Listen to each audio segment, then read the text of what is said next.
infernal creatures, get you home. Yeah. It's a holiday. What do you, not being mechanical? You ought not walk upon a labouring day without the sign of your profession. Speak, what trade art thou? Why, sir, a carpenter. Where is thy leather apron and thy rule? What dost thou with thy best apparel on? You, sir, what trade are you? Truly, sir, in respect of a fine workman, I'm but as you might say a cobbler. What trade art thou? Answer me directly. Hey, sir, trade I hope I may use with a safe conscience, which is indeed, sir, a mender of bad souls. Hey! What trade, thou knave, thou naughty knave? What trade? Nay, sir, I beseech you, be not out with me. Yet if you be out, sir, I can mend you. What dost thou mean by that, mend me, saucy fellow? Why, sir, cobble you. But wherefore art thou in thy shop today? Why dost thou lead these men about the streets? Surely, sir, to wear out their shoes to get myself into more work.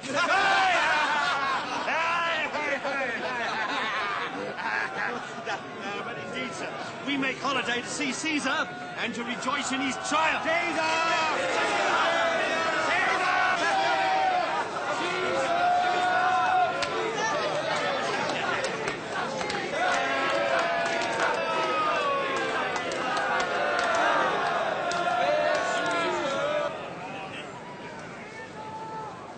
Calpurnia!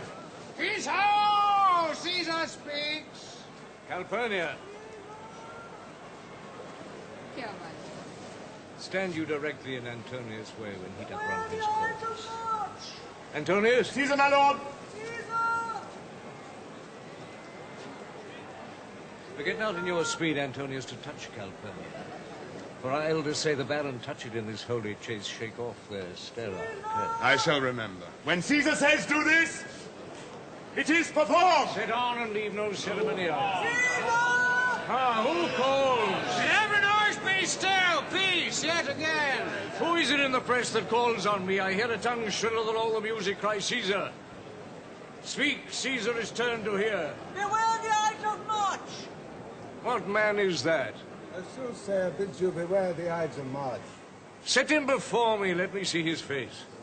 Fellow, come from the throng, look upon Caesar. What sayest thou to me now? Speak once again. Beware the Ides of March. He is a dreamer, let us leave him. Pass!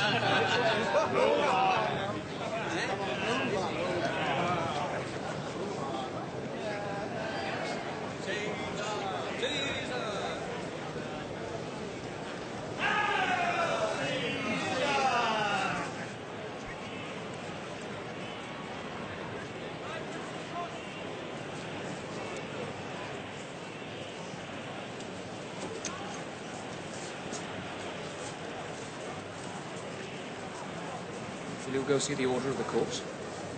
Not I. I pray you do. I am not gamesome. I do lack some part of that quick spirit that is in Antony. Let me not hinder Cassius your desires. I'll leave you.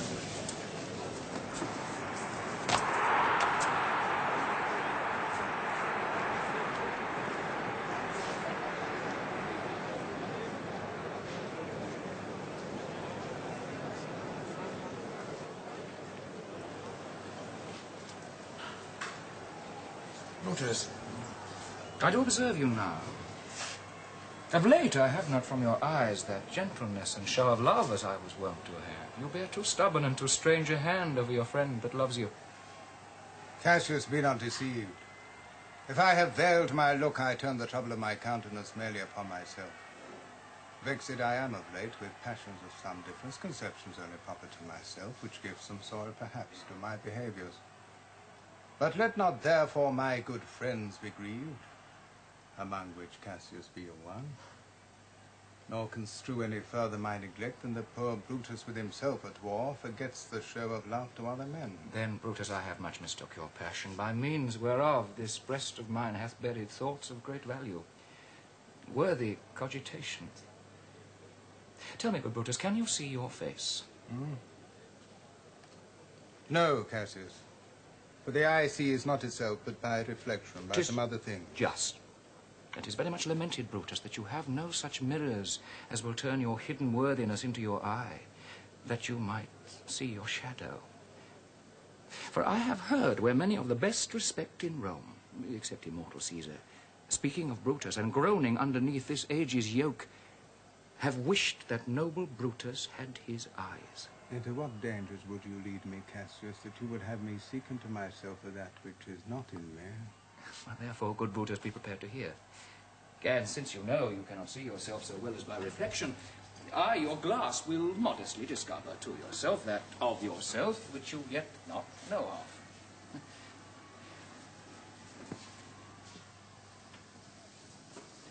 And be not jealous on me, gentle Brutus. If you do know that I do fawn on men and love them hard and after scandal, or if you know that I profess myself in banqueting to all the rout, then hold me dangerous. What means this shouting? I do fear the people choose Caesar for their king. Aye? Do you fear it? Then must I think you would not have it so? I would not, Cassius.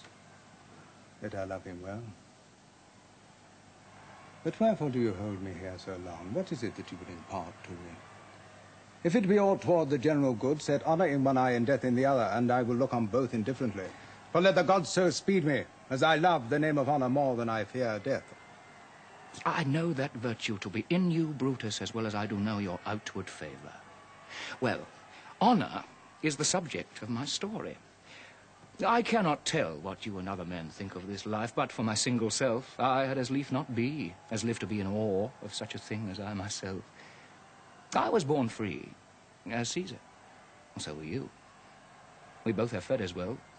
We both endure the winter's cold as well as he. For once, upon a raw and gusty day, the troubled Tiber chafing with her shores, Caesar said to me, "Durst thou, Cassius, now leap in with me into this angry flood and swim to yonder point?" Upon the word, accoutred as I was, I plunged in and bade him follow, which indeed he did. The torrent roared, and we did buffet it, with lusty sinews, thrusting it aside, stemming it with hearts of controversy. But ere we could arrive the point proposed, Caesar cried, "Help me, Cassius, or I sink!"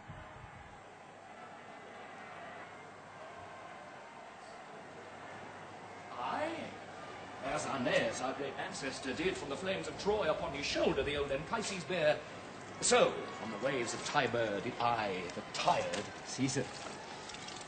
And this man is now become a god. Cassius is a wretched creature who must bend his body if Caesar carelessly, but not on him. Had a fever when he was in Spain, and when the fit was on him I did mark how he did shake. That is true, this god did shake. Those coward lips did from their colour fly, and that same eye, whose bend doth awe the world, did lose his lustre. I did hear him groan, aye. And that tongue of his that bade the Romans mark him and write his speeches in their books, alas, it cried, "Give me some drink, Titinius, like a sick girl."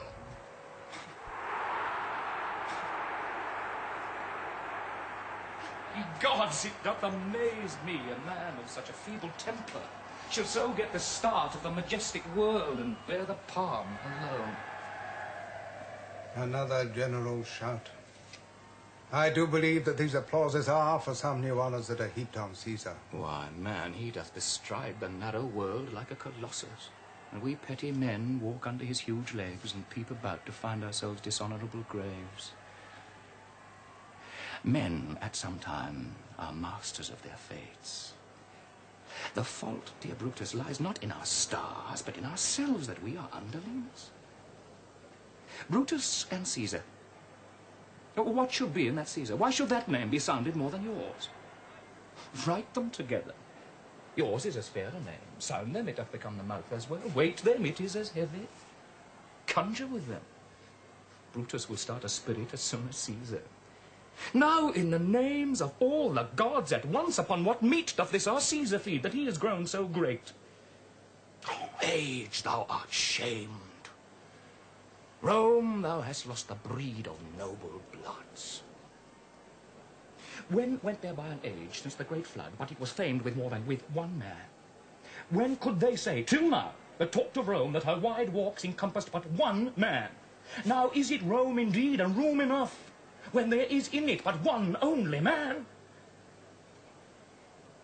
Oh, you and I have heard our fathers say there was a Brutus once, that would have brooked the eternal devil to keep his state in Rome. easily as a king. But you do love me. I am nothing jealous. What you would work me to, I have some aim. How I have thought of this and of these times, I shall recount hereafter. For this present, I would not so with love I might entreat you be any further moved. What you have said, I will consider. What you have to say, I will with patience hear and find a time both meet to hear and answer such high themes. Till then, my noble friend, chew upon this. Brutus had rather be a villager than to repute himself a son of Rome under these hard conditions as this time is like to lay upon us. I am glad that my weak words have struck but thus much show of fire from Brutus. The games are done. And Caesar is returned. As they pass by, pluck Casca by the sleeve, and he will, after his sour fashion, tell you what hath proceeded worthy note today. I will do so, but look you, Cassius. The angry spot doth glow on Caesar's brow, and all the rest look like a chidden train. Julius, Caesar. let me have men about me that are fat, sleek-headed men in such a sleep of nights. Cassius has a lean and hungry look. He thinks too much. Such men are dangerous. Fear him not, Caesar. He's not dangerous. He's a noble Roman and well given. Would he were fatter, but I fear him not. But if my name were liable to fear, I do not know the man I shall avoid so soon as that spare Cassius. He reads much. He's a great observer, and he looks quite through the deeds of men. He loves no plays as thou dost, Antony. He hears no music. Seldom he smiles, and smiles in such a sort as if he mocked himself and scorned his spirit that could be made to smile at anything.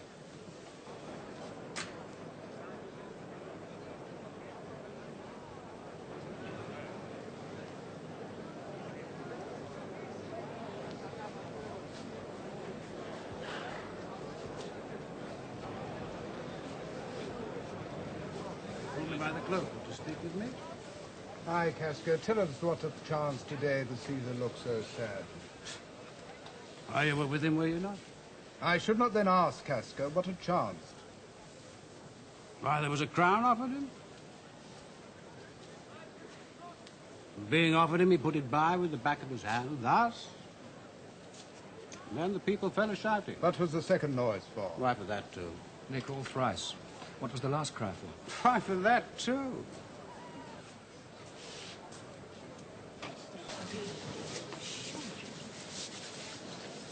The crown offered him thrice? Aye, marry it was. Stanley put it by thrice. Every time gentler than another. But only put him by, mine honest neighbours shouted. Who offered him the crown? Why, Antony. Tell us the manner of it, gentle Casca. I can as well be hanged as tell the manner of it. It was mere foolery. I did not mark it. I saw Mark Antony offer him a crown. It was not a crown, neither. It was one of these coronets. And as I told you, he put it by once. But for all that, to my thinking, he would fain have had it. Then he offered it to him again, then he put it by again. But to my thinking, he was very loath to lay his fingers of it. And then he offered it to him the third time, he put it the third time by.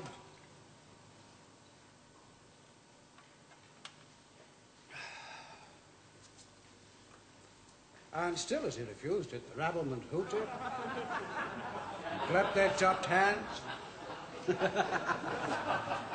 threw up their sweaty nightcaps, and uttered such a deal of stinking breath because Caesar refused the crown that it had almost choked Caesar, for he swooned and fell down at it. And for mine own part, I durst not laugh, for fear of opening my lips and receiving the bad air. Soft, I pray you. What? Did Caesar swoon? He fell down in the marketplace and foamed at mouth and was speechless. 'Tis very like he hath the falling sickness.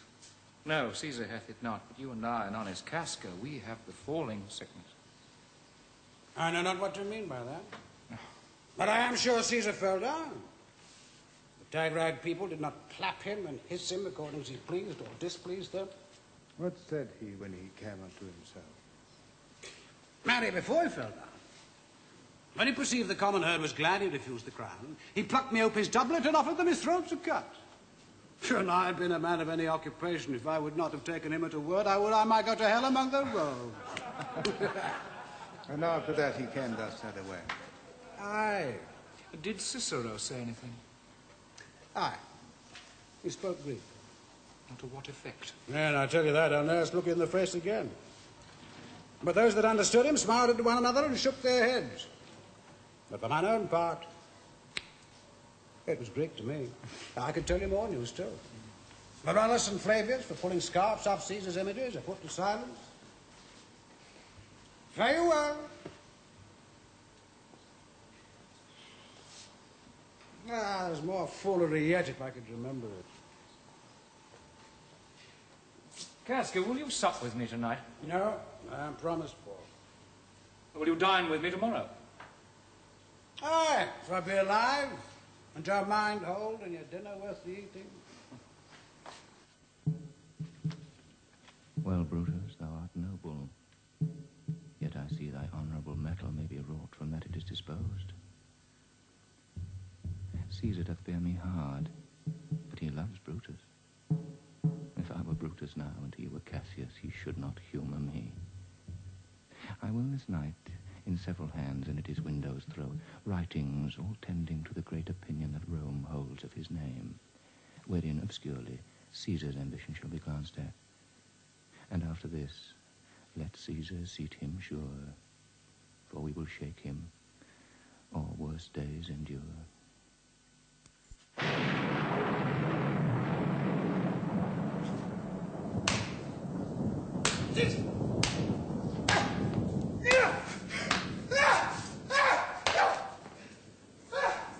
Good evening, Casca.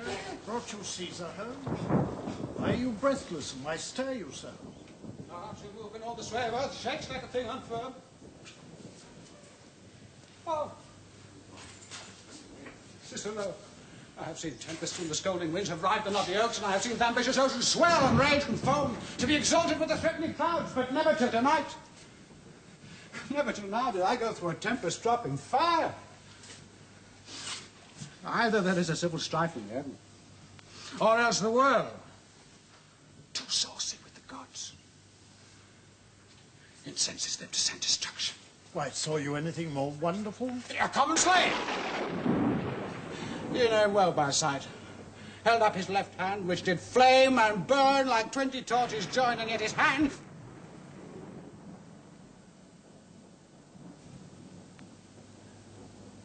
not sensible of fire, remained unscorched. It is indeed a strange disposed time, but men may construe things after their fashion, clean from the purpose of the things themselves. Comes Caesar to the capital tomorrow? Jack? Oh, he did bid Antonio send word to you he would be there tomorrow. Then good night, Casca. This disturbed sky is not to walk in.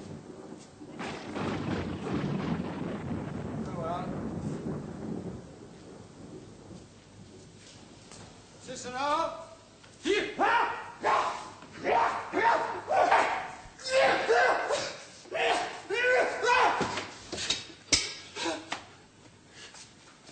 Who's there? Roman! Casca, by your voice. Your ear is good. Cassius, what night is this? A pleasing night to honest men. Whoever knew the heavens menace? Those that have known the earth so full of faults. For my part, I have walked about the streets, submitting me unto the perilous night, and thus unbraced, Casca, as you see, have bared my bosom to the thunderstone. And when the cross-blue lightning seemed to open the breast of heaven, I did present myself, even in the aim and very flash of it. Wherefore did you so much tempt the heavens? It is the part of man to fear and tremble with the most mighty gods. By token, send such dreadful heralds to astonish us. You are dull, Casca. Those sparks of life that should be in a Roman you do want, or else you use not.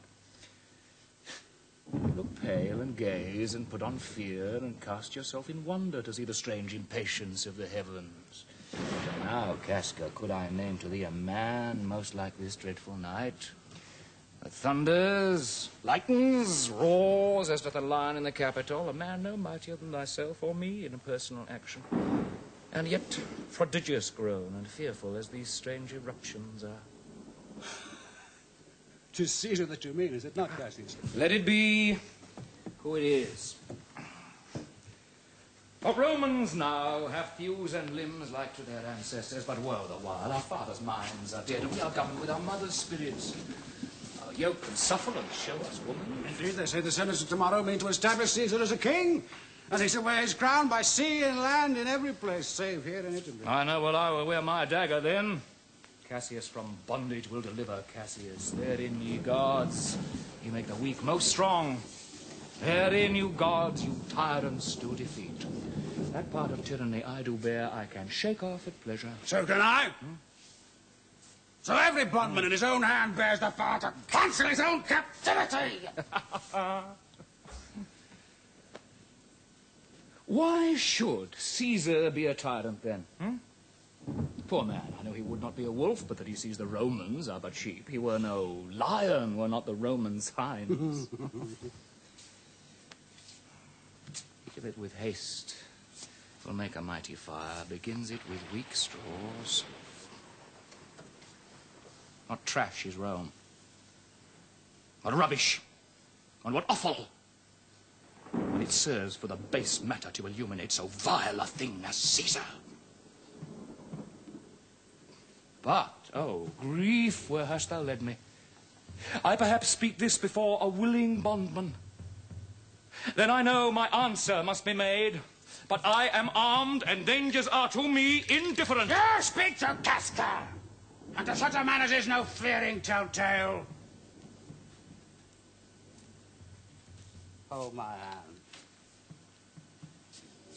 Be factious for redress of all these griefs, and I will set this foot of mine as far as hoe goes. Far. There's a bargain made. It must be by his death. And for my part, I know no personal cause to spurn at him but for the general. He would be crowned. How that might change his nature, there's a question. It is a bright day that brings forth the adder, and that craves wary walking. Crown him, that. And then I grant we put a sting in him that at his will he may do danger with. The abuse of greatness is when it disjoins remorse from power. And, to speak truth of Caesar, I have not known when his affection swayed more than his reason. But 'tis a common proof that lowliness is young ambition's ladder, whereto the climber upward turns his face.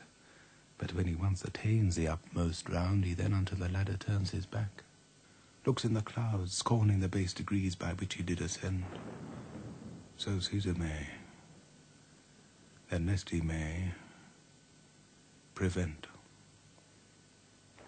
And since a quarrel will bear no colour for the thing he is, fashion it thus that what he is augmented would run to these and these extremities, and therefore think him as a serpent's egg, which hatched would as his kind grow mischievous,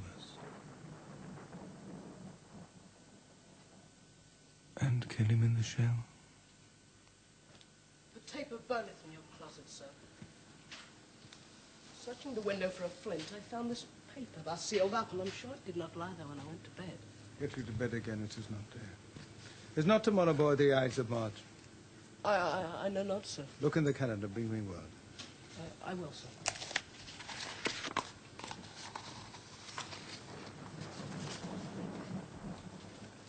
Brutus, thou sleepst. Awake and see thyself. Shall Rome, etc. Speak, strike, redress. Speak, strike, redress. O Rome, I make thee promise. If the redress will follow, thou receivest thy full petition at the hand of Brutus. So, March wasted 15 days. It's good. Go to the gate. Somebody knock.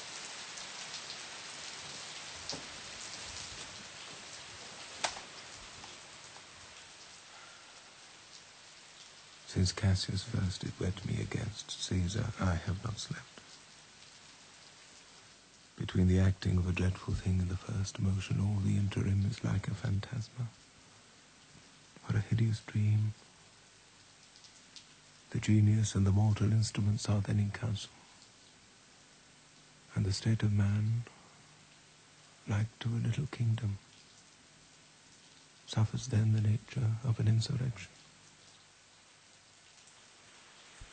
So, did your brother Cassius at the door that desire to see you? Is he alone? No, sir, there are more with him. Do you know them? No, sir, their hats are plucked about their ears and half their faces buried in their cloaks, but by no means I may discover them by any mark of favour. Let them enter. You are the faction. O conspiracy, shamest thou to show thy dangerous brows by night when evils are most free? Oh, then by day where wilt thou find a cavern dark enough to mask thy monstrous visage? We come too bold upon your rest. Good morrow, Brutus. Do we trouble you? I have been up this hour, awake all night. Know I these men that come along with you? Yes, every man of them. And no man here but honours you, and every one doth wish you had but that opinion of yourself which every noble Roman bears of you. This is Trebonius. He is welcome hither. This Decius Brutus. He is welcome too. This Casca, this Cinna, and this Metellus Cimber. They are all welcome. What watchful cares do interpose themselves betwixt your eyes and night? Shall I entreat a word?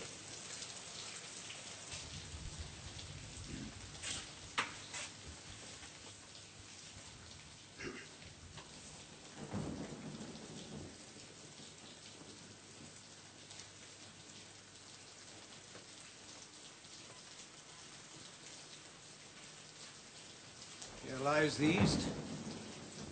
Doth not the day break here? No. Oh, pardon, so it doth. The yon grey lines that fret the clouds are messengers of day. I shall confess that you are both deceived. Here, as I point my sword, the sun arises.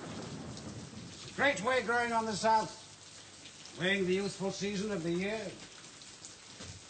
Give me your hands all over one by one. Let us swear our resolution. No, not an oath. If not the face of men, the substance of our souls, the times of youth. If these be motives, we break off betimes, and every man hence to his idle bed. And to bad causes swear such creatures as men doubt. But do not stain the even virtue of our enterprise, nor the insuppressive metal of our spirits to think that our cause or our performance did need an oath. And every drop of blood that every Roman bears and nobly bears is guilty of a several bastardy if he do break the smallest particle of any promise that hath passed from him.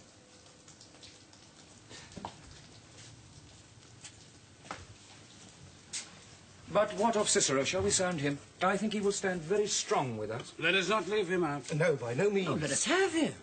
For his silver hairs will purchase us a good opinion and buy men's voices to commend our deeds. It shall be said his judgment ruled our hands. Our youths and wildness shall no whit appear, but all be buried in his gravity. No, name him not. Let us not break with him, for he will never follow anything that other men begin. Then leave him out. Indeed, he is not fit. Shall no man else be touched but only Caesar? Decius, well urged. I think it is not meet Mark Antony, so well beloved of Caesar, should outlive Caesar. For we shall find of him a shrewd contriver, and you know his means, if he improve them, may well stretch so far as to annoy us all.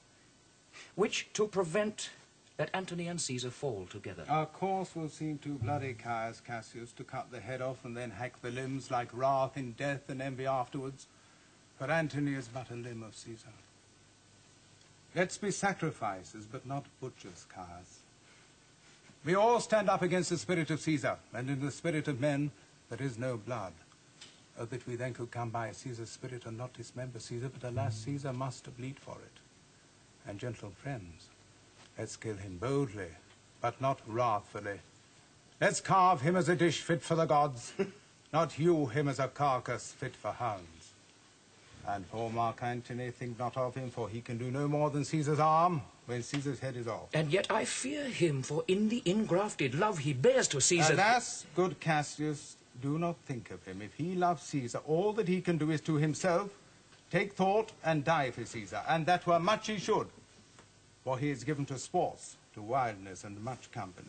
There is no fear in him. Let him not die, for he will live and laugh at this hereafter. 'Tis time to part. But it is doubtful yet whether Caesar will come forth today or no.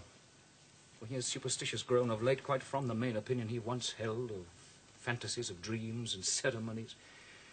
It may be these apparent prodigies, the unaccustomed terror of this night, and the persuasion of his augurers may hold him from the Capitol today. Never fear that. If he be so resolved, I can o'ersway him. For he loves to hear that unicorns may be betrayed with trees, and bears with glasses, elephants with holes, lions with toils, and men with flatterers. But when I tell him that he hates flatterers, he says he does, being then most flattered. Let me work, for I can give his humour the true bent, and I will bring him to the Capitol. Nay, we will all of us be there to fetch him. By the 8th hour, is that the uttermost? Be that the uttermost, and fail not then. Caius Ligarius doth bear Caesar hard, who rated him for speaking well of Pompey. I wonder none of you have thought of him. Now, good Metellus, go along by him. He loves me well, and I have given him reason. Send him but hither, and I'll fashion him. The morning is upon us. Brutus will leave you. Friends, disperse yourselves, but all remember what we have said, and show yourselves true Romans. Good countrymen, look fresh and merrily. Let not our looks put on our purposes, but bear us as our Roman actors do, with untired spirits and formal constancy.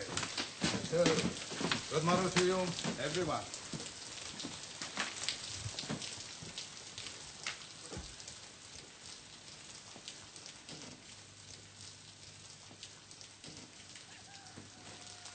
Brutus, my lord.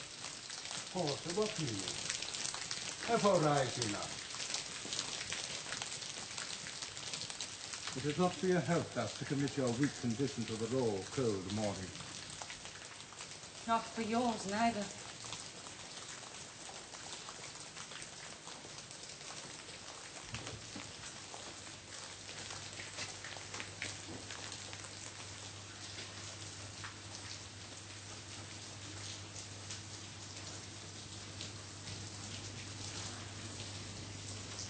You've ungently, Brutus, stole from my bed.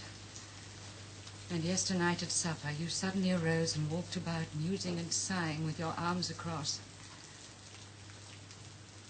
And when I asked you what the matter was, you stared upon me with ungentle looks, and with an angry wafture of your hand gave sign for me to leave you. So I did, fearing to strengthen that impatience which seemed too much enkindled, and withal hoping 'twas but an effect of humour which sometime hath his hour with every man. It will not let you eat, nor talk, nor sleep. And could it work so much upon your shape as it has much prevailed on your condition, I should not know you, Brutus. Dear my lord, make me acquainted with your cause of grief. I am not well in health, and that is all. Brutus is wise, and were he not in health, he would embrace the means to come by it. So I do. Good Porter, go to bed. Is Brutus sick? And is it physical to walk unbraced and suck up the humours of the dank morning? What, is Brutus sick? And will he steal out of his wholesome bed to dare the vile contagion of the night and tempt the roomy and unpurged air to add unto his sickness? No, my Brutus. You have some sick offence within the mind which by the right and virtue of my place I ought to know of. And upon my knees I charm you, by my once commended beauty, by all your vows of love, And that great vow which did incorporate and make us one, that you unfold to me yourself, your half, why you are heavy. And what men tonight have had resort to you, for here have been some 6 or 7 who did hide their faces even from darkness. Kneel not, gentle Portia.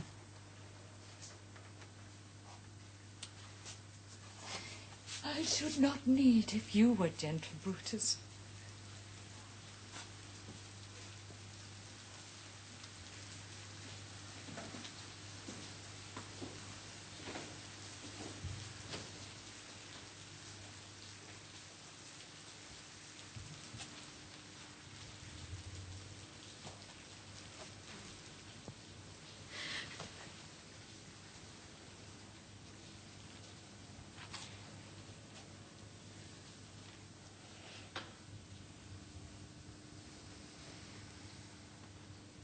Within the bond of marriage, tell me, Brutus, is it accepted I should know no secrets that appertain to you? Am I yourself, but as it were in sort or limitation, to keep with you at meals, comfort your bed and talk to you sometimes? Dwell I but in the suburbs of your good pleasure? If it be no more, Portia is Brutus' harlot, not his wife. You are my true and honourable wife, as dear to me as are the ruddy drops that visit my sad heart. If this were true, then should I know this secret.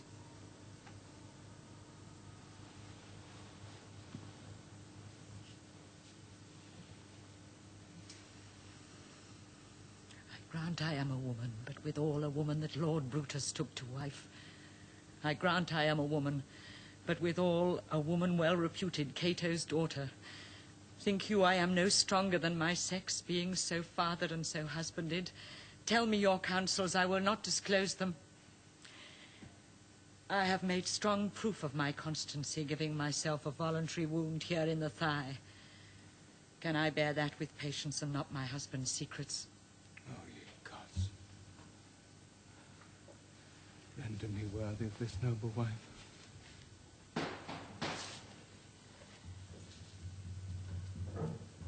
Portia, by and by, thy bosom shall partake the secrets of my heart. All my engagements will I construe to thee, all the character of my sad brother.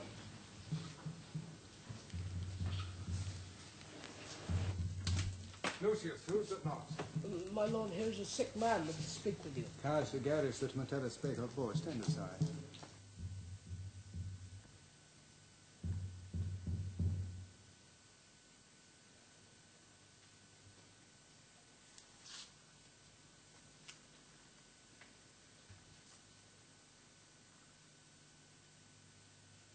My lord, go bid the priests do present sacrifice and bring me their opinions of success.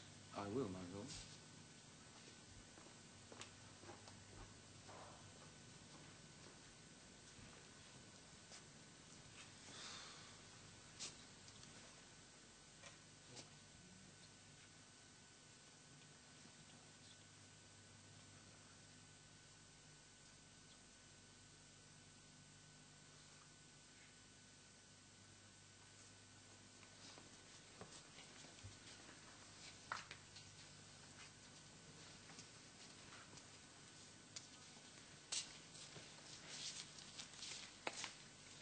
What mean you, Caesar? Think you to walk forth?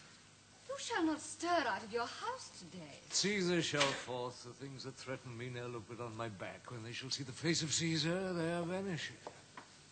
Caesar, I never stood on ceremonies, yet now they fright me. There is one within, besides the things that we have heard and seen, recounts most horrid sights seen by the watch. A lioness hath whelped in the streets, and graves have yawned and yielded up their dead. Fierce, fiery warriors fought upon the clouds, in ranks and squadrons and right form of war, which drizzled blood upon the Capitol. The noise of battle hurtled in the air, horses did neigh, and dying men did groan. And ghosts instead shriek and squeal about the streets. Oh, Caesar, these things are beyond all use, and I do fear them. What can be avoided whose end is purposed by the mighty gods, yet Caesar shall go forth, for these predictions are to the world in general as to Caesar. When beggars die, there are no comets seen. The heavens themselves blaze forth the deaths of princes. Cowards die many times before their deaths. The valiant never tasted death but once. Of all the wonders that I yet have heard, it seems to me most strange that men should fear, seeing that death, a necessary end, will come when it will come.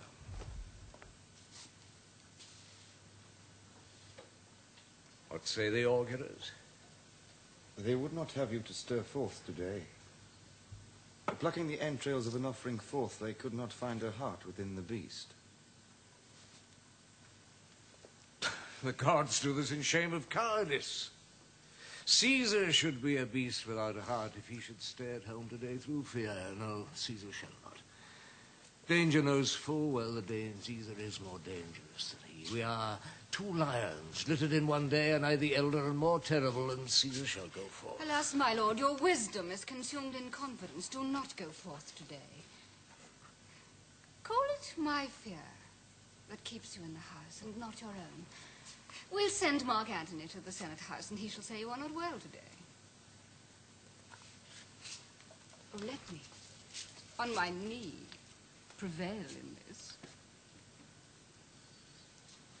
Mark Antony shall say I am not well, and for thy humour I will stay at home.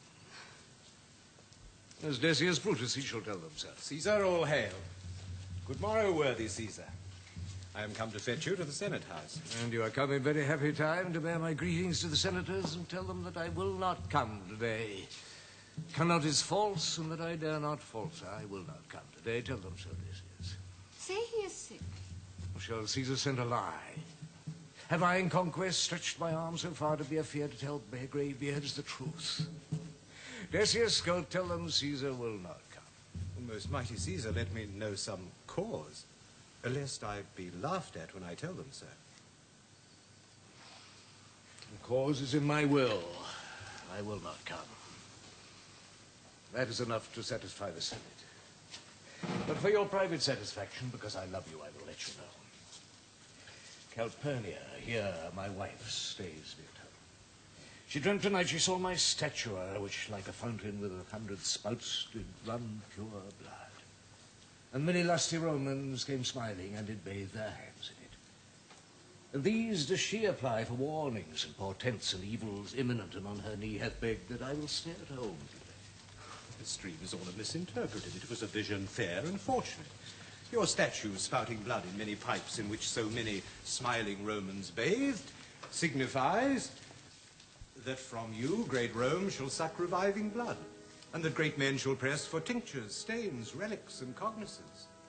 This by Calpurnia's dream is signified. And this way have you well expounded it. I have, when you have heard what I can say. And know it now. The Senate have concluded to give this day a crown to mighty Caesar. If you shall send them word you will not come, their minds may change. Besides, it were a mock apt to be rendered for someone to say, break up the Senate till another time, when Caesar's wife shall meet with better dreams. If Caesar hide himself, shall they not whisper, lo, Caesar is afraid? Pardon me, Caesar, for my dear, dear love to your proceeding bids me tell you this. And reason to my love is liable. How foolish do your fears seem now, Calpurnia. I am ashamed I did yield to them. Give me my robe, for I will go. And look where Publius is come to fetch me. Good morrow, Caesar. Welcome, Publius. Oh, Brutus, you stirred so early too. Good morrow, Casca. Caesar was ne'er so much thy enemy as that same ague that had made you lean. What is the clock? Caesar, 'tis struck an 8. I thank you for your pains and courtesies. And see, Antony, who revels long a night, is notwithstanding up. Good morrow, Antony. Sir, to most noble Caesar. I am to blame to be thus waited for. Now, sinner, now Metellus, what? Trebonius. I have an hour's talk in store with you. Remember that you call on me today. Be near me that I may remember you. Caesar, I will. Good friends, stay and taste some wine with me. And we, like friends, will straightway go together. That every like is not the same, O Caesar. The heart of Brutus yearns to think upon.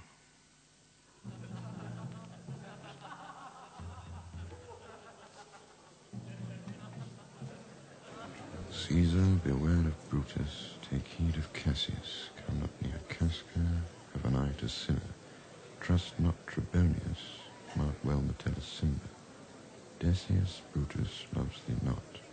Thou hast wronged Caius Ligarius. There is but one mind in all these men, and it is bent against Caesar. If thou beest not immortal, look about you. Security gives way to conspiracy. The mighty gods defend thee. Thy lover, Artemidorus.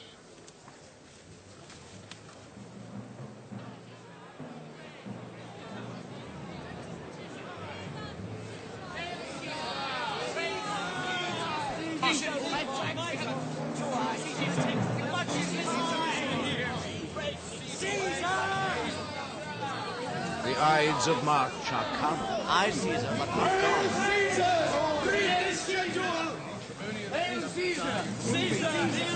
Caesar, we can't afford. Caesar, read mine first. Caesar, read mine. Read it straight, Caesar. Caesar! Ourselves shall be last, sir. Delay not, Caesar. Read it instantly.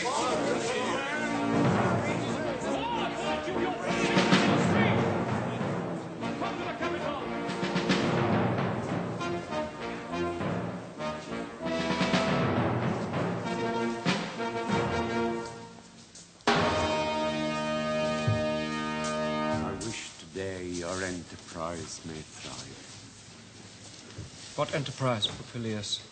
There you will. What said Popilius, Lena? We wish today our enterprise might thrive. I fear we are discovered it. Look how he makes to Caesar mark him. Casca, be sudden, for we fear prevention. Brutus, what shall be done? This be known.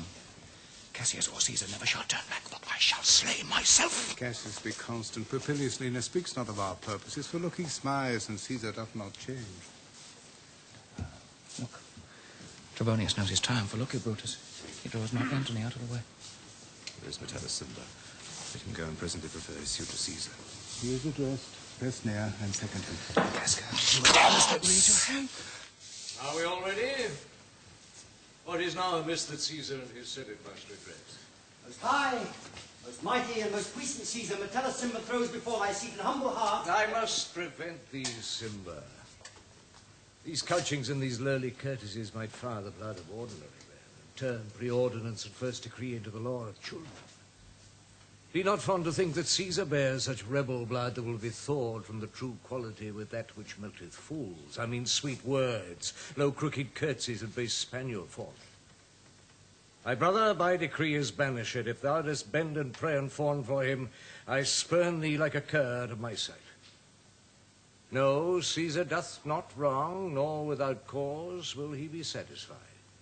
Is there no voice more worthy than my own to sound more sweetly in great Caesar's ear for the repealing of my banished brother? I kiss thy hand, but not in flattery, Caesar, desiring thee that Publius Cimber may have an immediate freedom of repeal. What, Brutus? Pardon, Caesar, Caesar, pardon. As low as to thy foot doth Cassius fall to beg enfranchisement for Publius Cimber. I could be well moved if I were as you. If I could pray to move, prayers would move me. But I am constant as the northern star, of whose true fixed and resting quality there is no fellow in the firmament. The skies are painted with unnumbered sparks, they are all fire, and every one doth shine, but there's but one in all doth hold his place. So in the world. 'Tis furnished well with men, and men are flesh and blood and apprehensive. Yet in the number I do know but one who unassailable holds on his rank unshaked motion.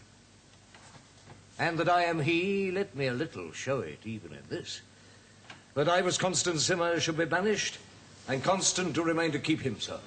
O Caesar! Hence, wilt thou lift up Olympus? Great Caesar, Doth not Brutus bootless kneel? Speak hands for me!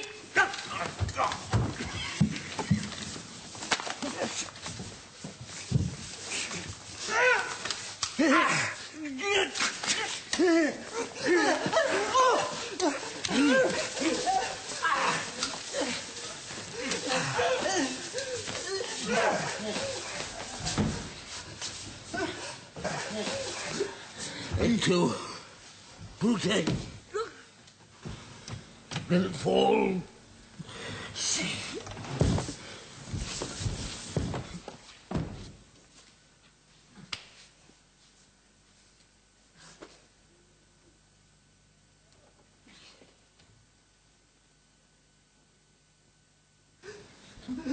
Liberty! Freedom! Julius dead! From the common pulpit! Proclaim liberty, freedom, and a People and senators be not affrighted. Fly not, stand still. Ambition's debt is paid. Go to the pulpit, Brutus! And Cassius, too. Where's Publius? Here, quite confounded with his spirit of it. Stand fast together as some friend of Caesar's. Talk not of standing! Publius, good cheer. There is no harm intended to your person or to no Roman else, so tell them, Publius. And leave us, Publius, lest the people rushing on should do your age some mischief. And let no man abide this deed, but we the doers. Well, is Anthony fled to his house amazed. Men, wives, and children stare, cry out, and run as it were doomsday. Fates, we will know your pleasures. That we must die, we know. 'Tis but the time and the drawing days out that men stand upon.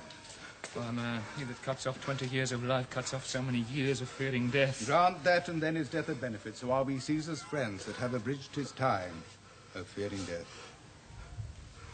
Stoop, Romans, stoop, and let us bathe our hands in Caesar's blood, up to the elbows, and besmear our swords.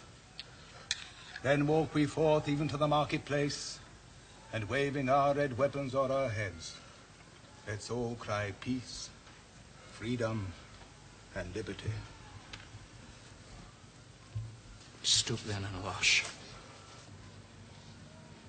Yourself too comes here, a friend of Antony. Thus, Brutus, did my master bid me kneel, thus did Mark Antony bid me fall down, and being prostrate, thus he bade me say, Brutus is noble, wise, valiant, and honest. Caesar was mighty, bold, royal, and loving. Say, I love Brutus, and I honor him. Say, I feared Caesar, honored him, and loved him.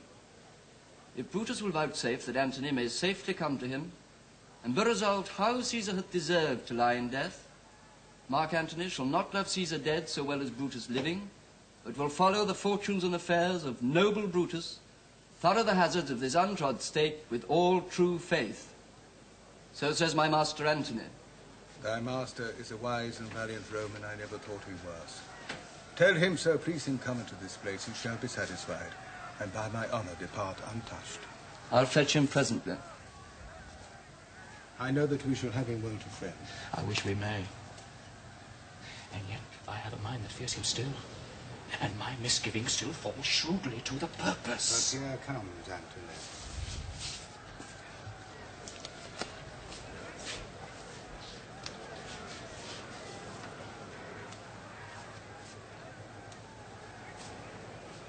Welcome, Mark Antony.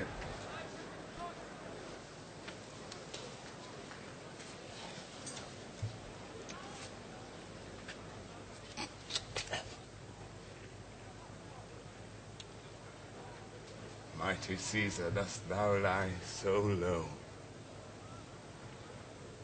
Are all thy conquests, glories, triumphs, spoils shrunk to this little measure? Fare thee well. I know not, gentlemen, what you intend. Who else must be let blood? Who else is rank? If I myself, there is no hour so fit as Caesar's death hour, nor no instrument of half that worth as those your sword made rich with the most noble blood of all this world. I do beseech ye, if ye bear me hard, now, whilst your purpled hands do reek and smoke, fulfill your pleasure. Live 1,000 years, I shall not find myself so apt to die. No place will please me so. No mean of death is here by Caesar and by you cut off. The choice and master spirits of this age. No, Antony, beg not your death of us. Though now we must appear bloody and cruel, as by our hands on this our present act you see we do. Yet see you but our hands, and this the bleeding business they have done. Our hearts you see not. They are pitiful, and pity to the general wrong of Rome. As fire drives out fire, so pity hath done this deed on Caesar. For your part, to you, our swords have leaden points, Mark Antony.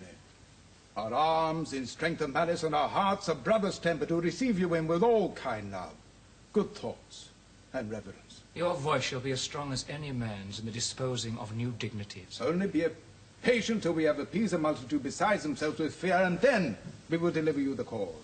Why, I that did love Caesar when I struck him have thus proceeded. I doubt not of your wisdom. Let each man render me his bloody hand. First, Marcus Brutus, will I shake with you.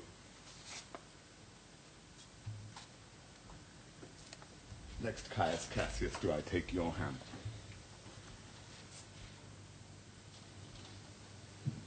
Now, Decius Brutus, yours.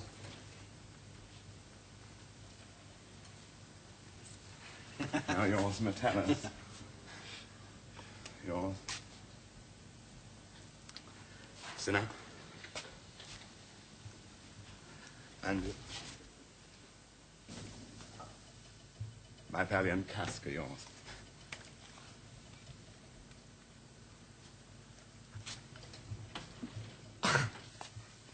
Though last, not least in love, yours.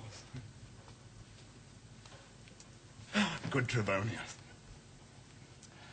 Gentlemen, all elapsed, what shall I say? My credit now stands on such slippery grounds that one of two bad ways you must conceive me, either a coward or a flatterer.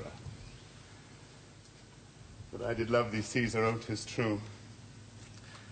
If then thy spirit look upon us now, shall it not grieve thee dearer than thy death to see thy Antony making his peace, shaking the bloody fingers of thy foes most noble in the presence of thy cause? Had I as many eyes as thou hast wounds, weeping as fast as they stream forth, thy blood it would become me better than to close in terms of friendship with thine enemies. Pardon me, Julius! Here wast thou bade, brave heart. Here didst thou fall. And here thy hunter sat, signed in thy spoil and crimsoned in thy lethe. O world! Thou wast the forest to this heart, and this indeed, O world, the heart of thee. Mark Antony. Pardon me, Caius Cassius, the enemies of Caesar shall say this. Then in a friend it is cold modesty. I blame you not for praising Caesar so, but what compact mean you to have with us? Shall you be pricked in number of our friends, or shall we on and not depend on you? Therefore I took your hands, but was indeed swayed from the point by looking down on Caesar. Friends am I with you all, and love you all. Upon this hope, that you shall give me reasons why, and wherein Caesar was dangerous. That's why this savage spectacle. Our reasons are so full of good regard that were you Antony, the son of Caesar, you should be satisfied. That's all I seek.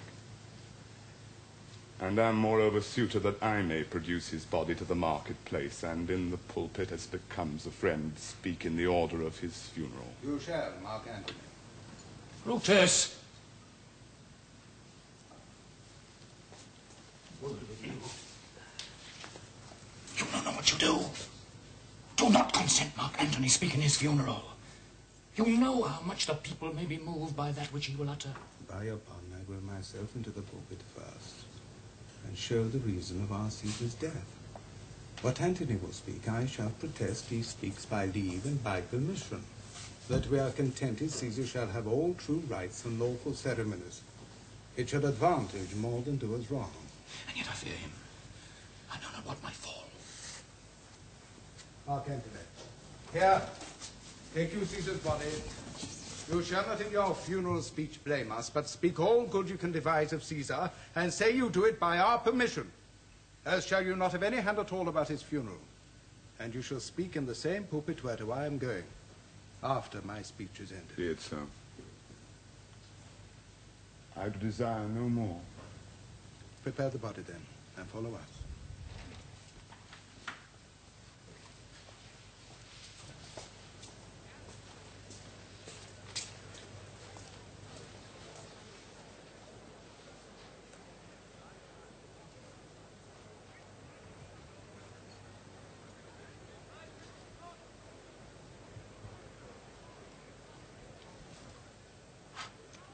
Oh, pardon me, thou bleeding piece of earth, that I am meek and gentle with these butchers. But thou art the ruins of the noblest man that ever lived in the tide of time.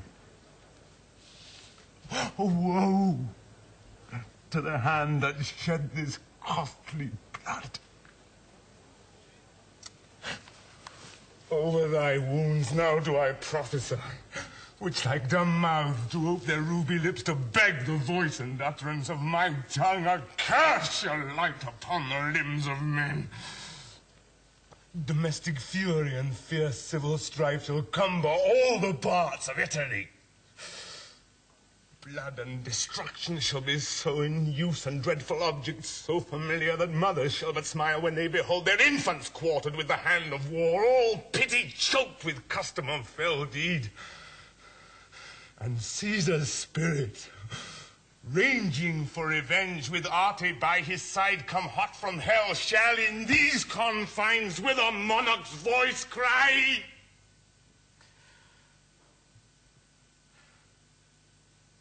havoc. And let slip the dogs of war, that this foul deed shall smell above the earth with carrion men, groaning for burial.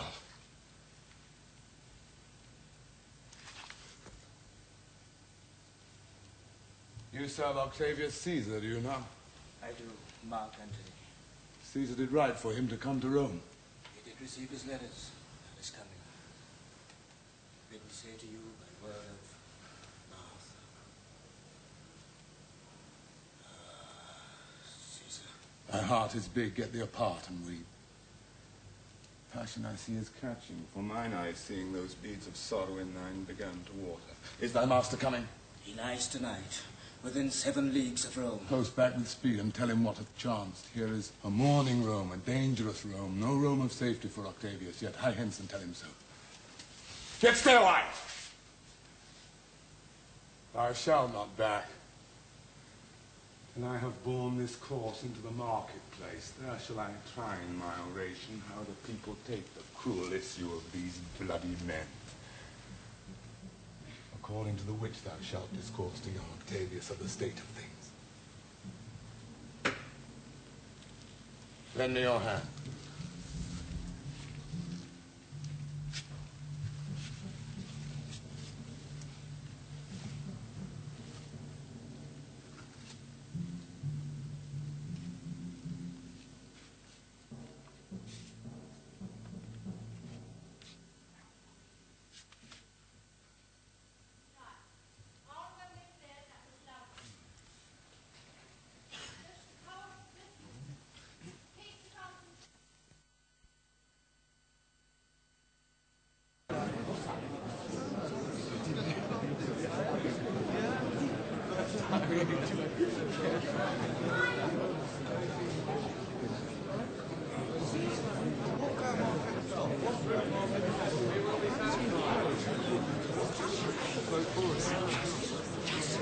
Follow me. I give me audience, friends. Cassius, go you into the other street and part the numbers. Those that will hear me speak, let them stay here. Those that will follow Cassius, go with him. And public reason shall be rendered of Caesar's death. Silence! Peace, silence! Brutus is ascended, peace! Be patient to the last. Romans, countrymen and lovers, hear me for my cause, and be silent that you may hear. Believe me for mine honor, and have respect to mine honor that you may believe. Censure me, in your wisdom and awake your senses that you may the better judge. If there be any in this assembly, any dear friend of Caesar, to him I say that Brutus' love to Caesar was no less than his. If then that friend demand why Brutus rose against Caesar, this is my answer. Not that I love Caesar less, but that I loved Rome more. Had you rather Caesar were living and die all slaves than that Caesar were dead to live all free men? As Caesar loved me, I weep for him. As he was fortunate, I rejoice at it. As he was valiant, I honor him. But as he was ambitious, I slew him. There is tears for his love, joy for his fortune, honor for his valor, and death for his ambition. Who is here so base that would be a bondman? If any speak, for him have I offended. Who is here so rude that would not be a Roman? If any speak, for him have I offended. Who is here so vile that will not love his country? If any speak, for him have I offended. I pause for a reply. None! Then none have I offended. I have done no more to Caesar than you shall do to Brutus. The question of his death is enrolled in the Capitol. His glory is not extenuated wherein he was worthy, nor his offences enforced for which he suffered death. Here comes his body, mourned by Mark Antony, who, though he had no hand in his death, shall receive the benefit of his dying. A place in the Commonwealth, as which of you shall not?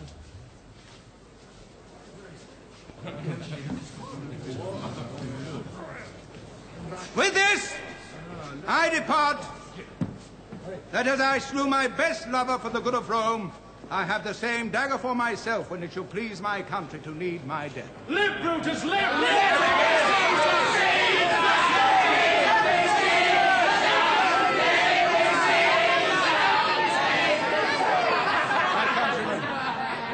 Good countrymen, let me depart alone, and for my sake stay here with Antony. Do grace to Caesar's corpse, and grace his speech tending to Caesar's glories, which Mark Antony, by our permission, is allowed to make. I do entreat you, not a man depart save I alone till Antony have spoken. Let's stay here, Mark Antony. Noble Antony, speak. Go on. Go on. For Brutus' sake, I am beholding to you. What's he say, Brutus? He says for Brutus' sake he's beholding to us all. For Brutus' sake. Let's go to speech.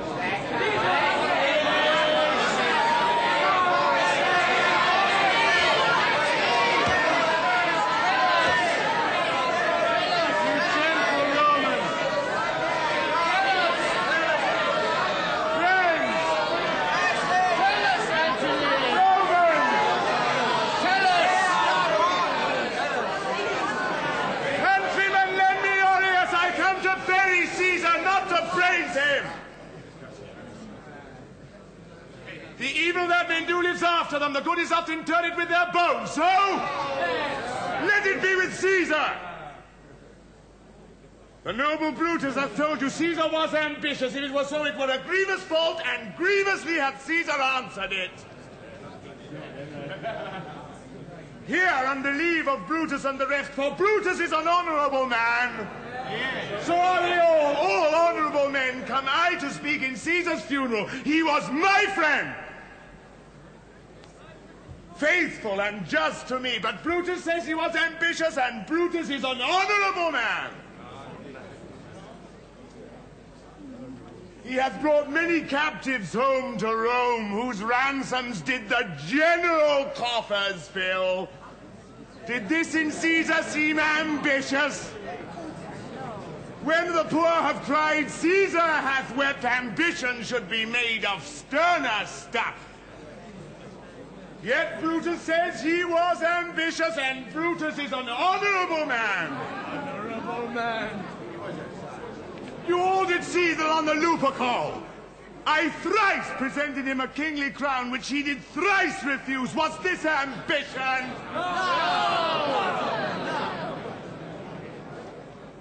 Yet Brutus says he was ambitious, and sure he is an honorable man. I speak not to disprove what Brutus spoke, but I am here to speak what I do know.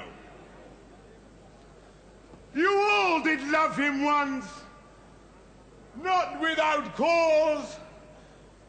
What cause withholds you then to mourn for him? Oh, judgment! Thou art fled to brutish beasts, and men have lost their reason. Bear with me, my heart is in the coffin there with Caesar, and I must pause till it come back to me.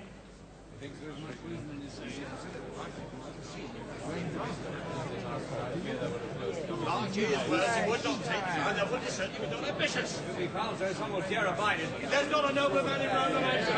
Not a nobler man in Rome. There's no noble.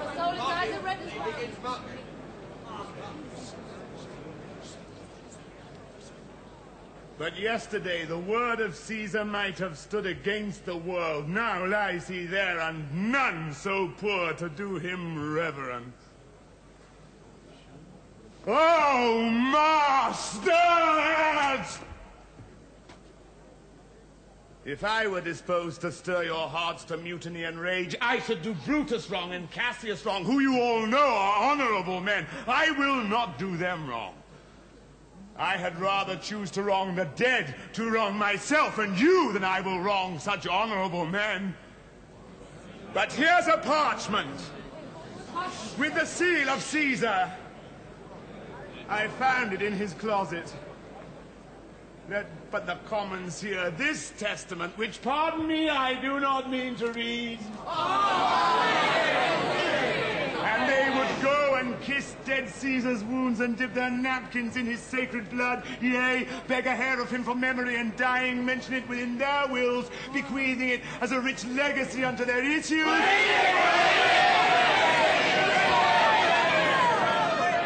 Patience, gentle friends. I must not read it. It is not good, you know how Caesar loved you. You are not wood. You are not stones, but men. And being men, hearing the will of Caesar, it will inflame you. It will make you mad. 'Tis good you know not that you are his heirs.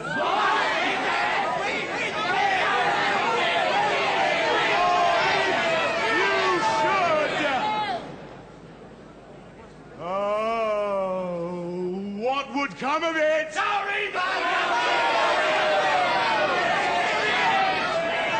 Will you be patient? Will you stay a while? Yes! I have o'ershot myself to tell you of it. I fear I wrong the honorable men whose daggers and stabs seek my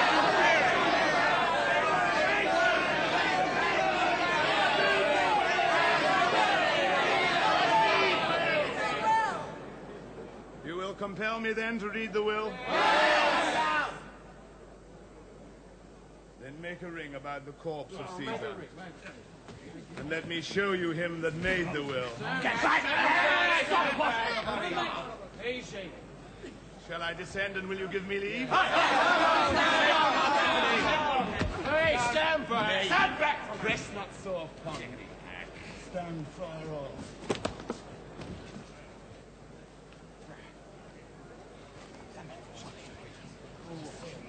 If you have tears, prepare to shed them now. You all do know this mantle. I remember the first time that ever Caesar put it on. It was on a summer's evening in his tent. That day he overcame the nervii. Look. In this place ran Cassius' dagger through. See, what a rent the envious Casca made. Through this, the well-beloved Brutus stabbed. And as he plucked his cursed steel away, mark how the blood of Caesar followed it, as rushing out of doors. To be resolved if Brutus so unkindly knocked or no, for Brutus, as you know, was Caesar's angel. Judge, O you gods, how dearly Caesar loved him. This was the most unkindest cut of all. For when the noble Caesar saw him stab, ingratitude, more strong than traitor's arms, quite vanquished him, then burst his mighty heart, and in his mantle, muffling up his face, even at the base of pompous statue, which all the while ran blood, great Caesar fell. Oh. What a fall was there, my countrymen. Then I and you and all of us fell down whilst bloody treason flourished over us. Oh, now you weep, and I perceive you feel the dint of pity. These are gracious drops, kind souls, what cheat you when you but behold our Caesar's flesh still wounded. Look you here, here is himself, marred as you see with traitor. Pity Caesar. Oh, bloody sight.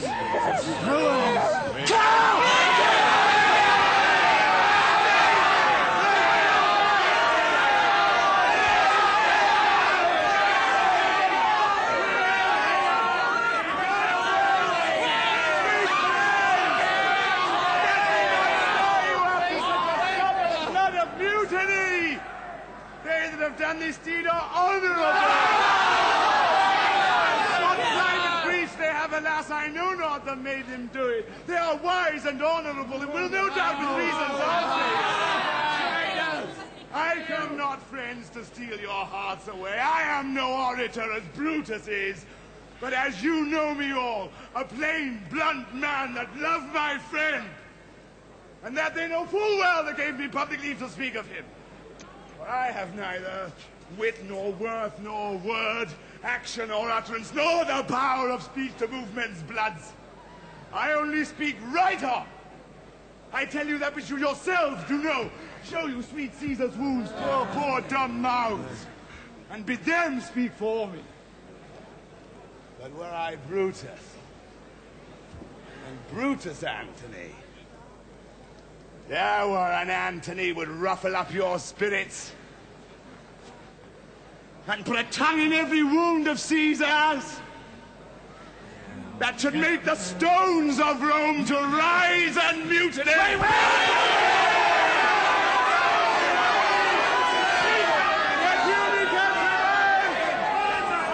hear me speak.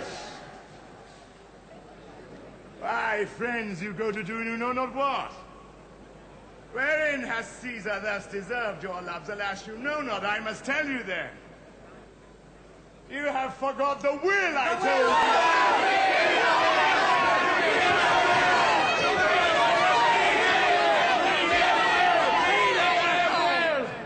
you. Here is the will, and under Caesar's seal.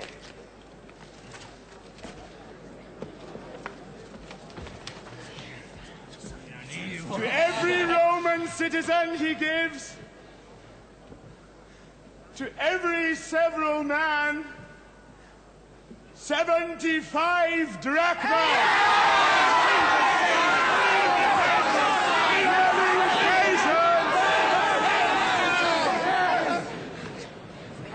Moreover, he hath left you all his walks, his private arbors,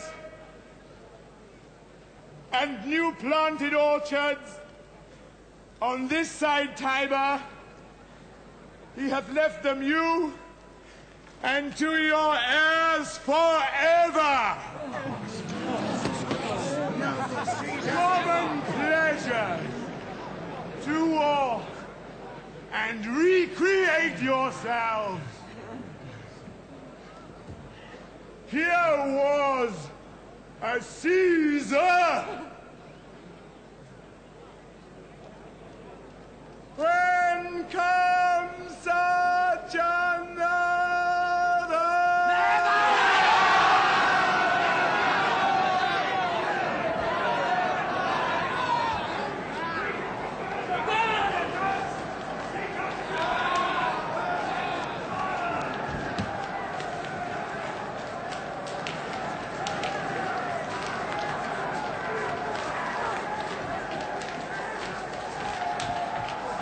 work mischief.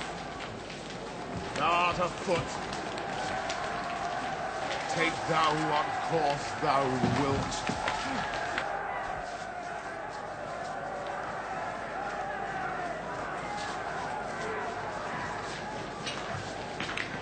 What is your name? Whither are you going? Where do you dwell? Are you a married man or a bachelor? Answer every man directly. I am briefly. I am wisely. I am truly, you were best. What is my name? Whither am I going? Where do I dwell? Am I a married man or a bachelor? Then, to answer each man, directly and briefly, wisely and truly. Wisely, I say, I am a bachelor. Aye, that makes us fools that marry. You'll bear me a bang for that. Proceed. Directly, I am going to Caesar's funeral. As a friend or an enemy? As a friend. That matter is answered directly. Your dwelling, briefly. Briefly, I dwell by the Capitol. Your name, sir? Truly, my name is Sinner. Carry the Sinner! Sinner the porridge! Bad verses!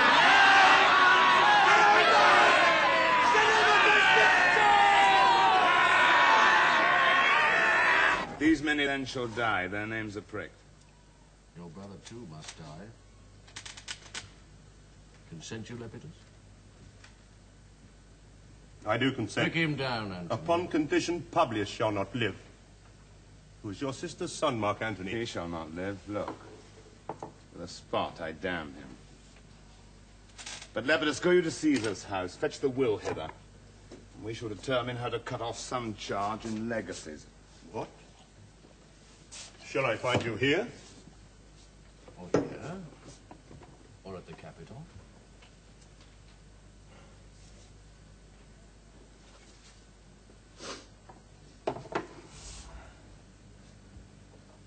This is a slight, unmeritable man, meet to be sent on errands.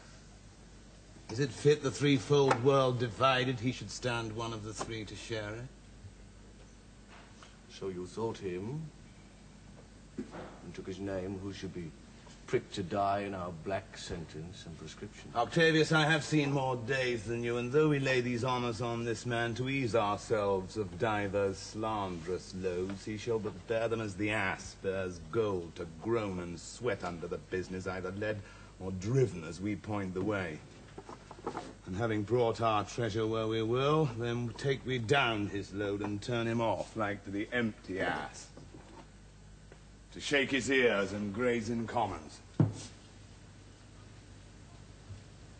You may do your will, but he's a tried and valiant soldier. So is my horse, Octavius, and for that I do appoint him store of provender. It is a creature that I teach to fight, to wind, to stop, to run directly on, his corporal motion governed by my spirit, and so in some taste is Lepidus, but so.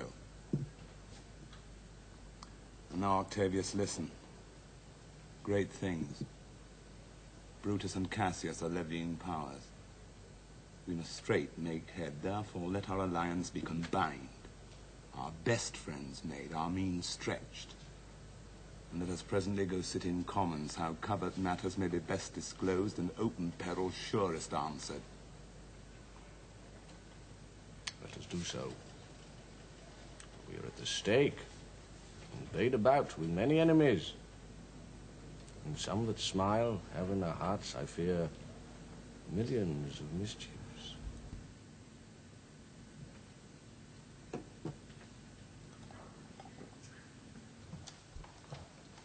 Give the word and stand. Stand.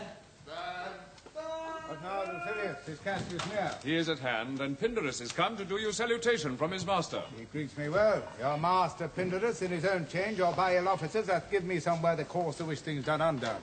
But if he be at hand, I shall be satisfied. I do not doubt but that my noble master will appear such as he is, full of regard and honor. It is not doubted. A word, Lucilius. Have we received you? Let me be resolved. With courtesy and with respect enough. But not with such familiar instances, nor with such free and friendly conference as he hath used of old.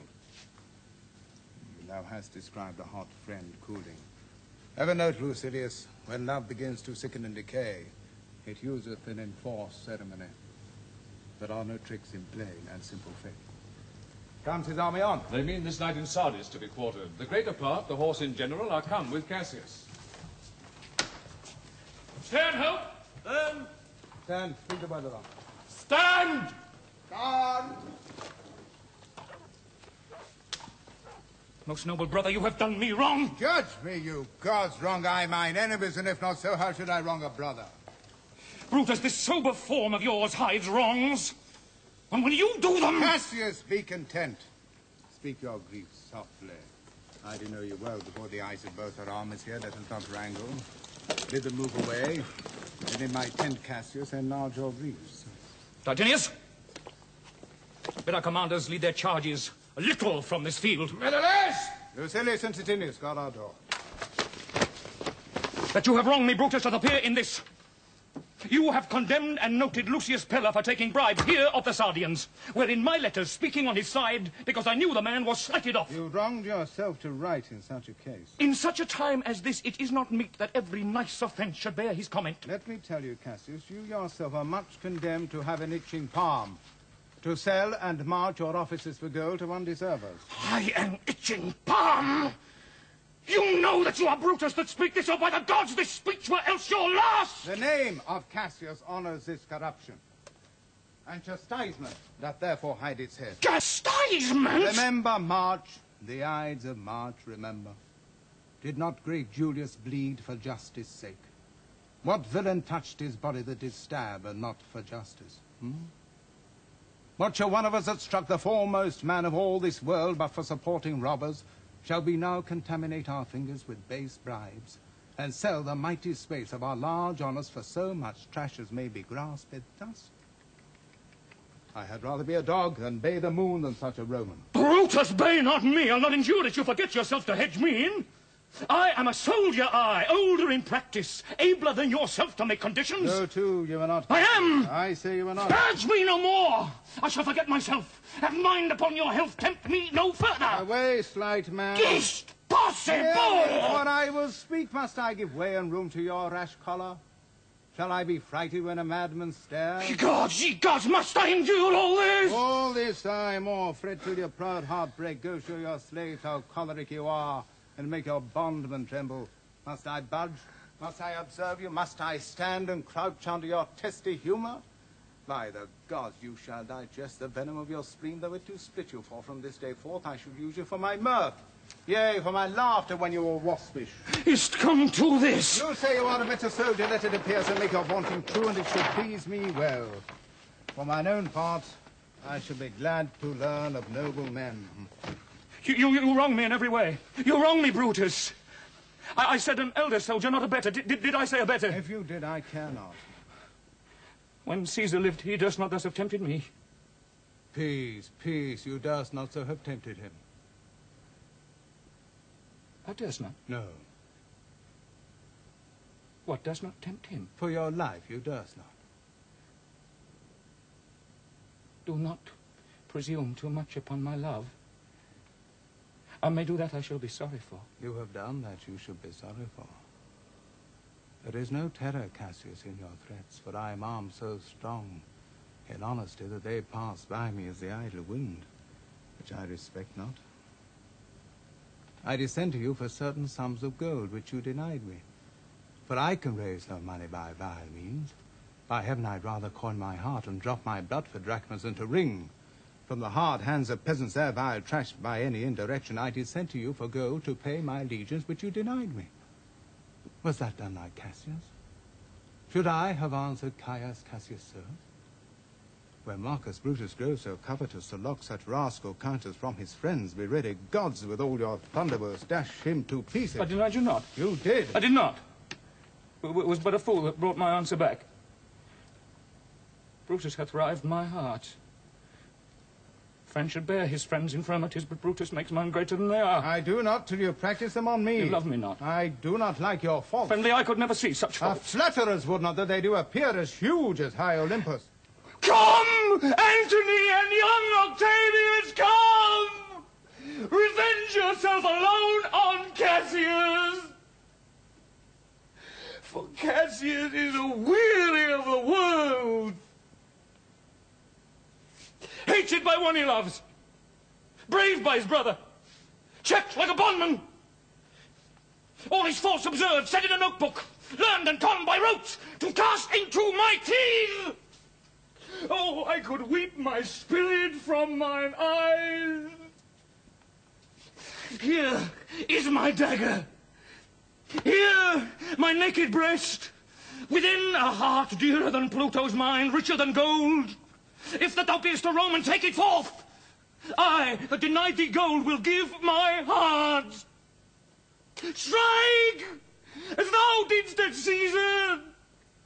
For I know that when thou hatest him worse, thou lovest him better than ever thou lovest Cassius. Sheath your dagger. Be angry when you will, it shall have scope. Do what you will, dishonor shall be humor. Oh, Cassius, you were yoked with a lamb that carries anger as the flint bears fire, who much enforced shows a hasty spark and straight is cold again. Cassius lived so long, to be but mirth and laughter to his Brutus, when grief and blood ill-tempered vexeth him. When I spoke that I was ill-tempered too. Confess you so much. Give me your hand. And my heart too. Oh, Brutus. What's the matter? Have you not love enough to bear with me when that rash humor which my mother gave me makes me forgetful? Yes, Cassius. And from henceforth, when you were over earnest with your Brutus, you'll think your mother child... There is no grudge between them. 'Tis not meet they be alone. You shall not come to them. Nothing but death shall stay me. What is the matter? Oh, for shame, you generals. What do you mean? Love and be friends, as two such men should be. For I have seen more years, I'm sure, than ye. A violent of this cynic rhyme. Get you hence, sir, saucy fellow, hence. Bear with him, Brutus, 'tis his fashion. I know his humour when he knows his time. What shall the wars do with his jigging force?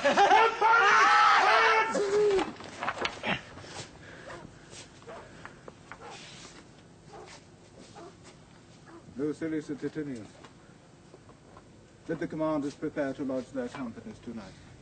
And come yourselves and bring Marsala with you immediately to us. Lucius, a bowl of wine.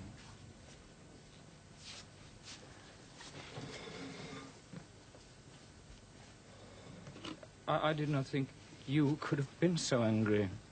Oh, Cassius, I am sick of many griefs. Of your philosophy, you make no use if you give place to accidental evils. No man bears sorrow better. Portia is dead. She's dead. How escaped I killing when I crossed you so? Oh, insupportable and touching loss. Upon what sickness? Impatient of my absence. And grief that young Octavius with Mark Antony had made themselves so strong. For with her death that tidings came. With this she fell distract, and her attendants absent swallowed fire. Died so. Even so. Oh, ye immortal God. Speak no more of that. A bowl of wine.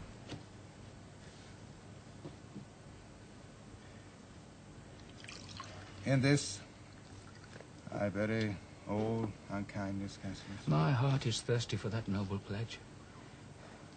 Lucius, fill till the wine overflow the cup. I cannot drink too much of Brutus' love. Come in, Titinius. Welcome, good Marsala. Now sit we close about this taper. Hear and call in question our necessities. Portia, art thou gone? No more, I pray you. Marsala, I have here received letters that young Octavius and Mark Antony come down upon us with a mighty power, bending their expedition towards Philippi. Myself have letters of the self-same tenor. With what addition? That by prescription and bills of outlawry, Octavius, Antony, and Lepidus have put to death 100 senators. Therein our letters do not well agree. Mine speak of 70 senators that have died by their prescription, Cicero being one. Cicero one? Cicero is dead, and by that order of prescription. Had you your letters from your wife, my lord? No, Marsala. Nor nothing in your letters writ of her? Nothing, Messala. That methinks is strange. I ask you. Hear you aught of her in yours? No, my lord. Now, as you are a Roman, tell me true. Then, like a Roman, bear the truth I tell. For certain she is dead, and by strange manner. Why, farewell, Portia. We must die, Messala. With meditating that she must die once, I have the patience to endure it now. Even so. Great men, great sorrow should endure. I have as much of art in this as you, but yet my nature could not bear itself. Well, to our work alive. What do you think of marching to Philippi presently? I do not think it good. Your reason? Oh, this it is. It is better that the enemy seek us. So shall he waste his means, weary his soldiers, doing himself offence, whilst we, lying still, are full of rest, defence, and nimbleness. Good reasons must of force give place to better. The people twixt Philippi and this ground do stand but in a forced affection, for they have grudged us contribution. The enemy marching along by them shall make a fuller number up, come on refreshed, new added and encouraged, from which advantage shall we cut him off, if at Philippi we do face him, there are these people at our back. Hear me, Under good your brother! pardon, you must note beside that we have tried the utmost of our friends. Our legions are brimful, our cause is ripe. The enemy increaseth every day. We at the height are ready to decline. That is the tide in the affairs of men which, taken at a flood, leads on to fortune. Omitted, all the voyage of their life is bound in shallows and in miseries. On such a full sea are we now afloat, and we must take the current when it serves, or lose our ventures. Then, with your will go on. We'll on ourselves meet them at Philippi.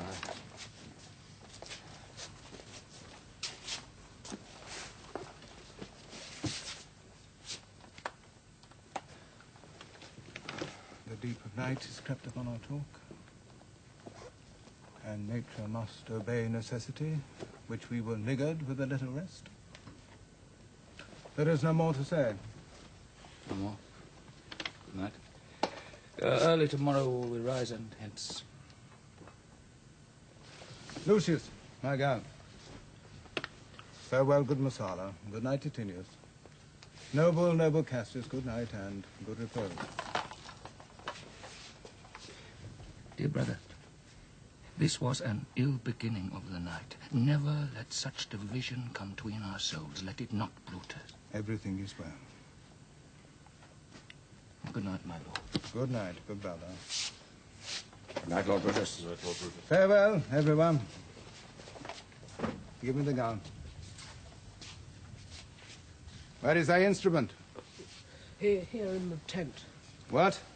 Thou speakst drowsily. Poor knave, I blame thee not, thou art all watched. Call Claudius and some other of my men. I'll have them sleep on cushions in my tent. Baron Claudius. Calls, my lord. I pray you, sirs, lie in my tent and sleep. Maybe I shall raise you by and by on business to my brother Cassius. So please you, we will stand and I watch your will fate. not have it so. I pray you, sirs, lie down. It may be I shall otherwise bethink me.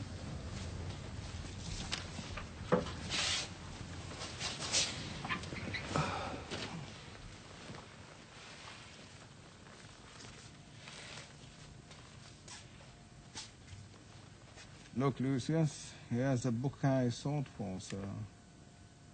I put it in the pocket of my gown. I was sure your lordship did not give it me. Bear with me, boy. I am much forgetful.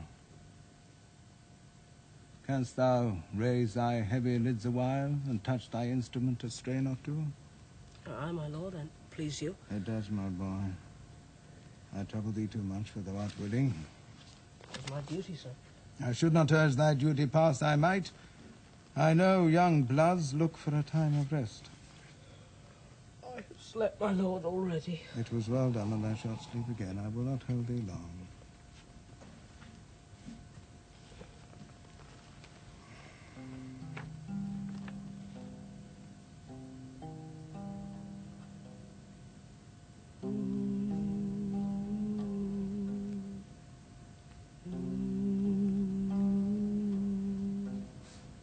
I do live, I will be good to thee.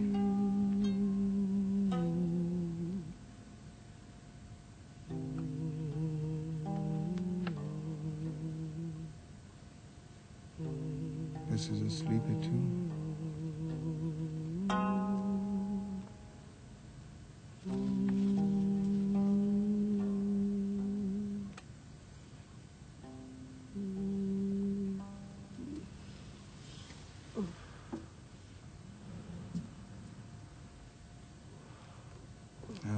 Slumber,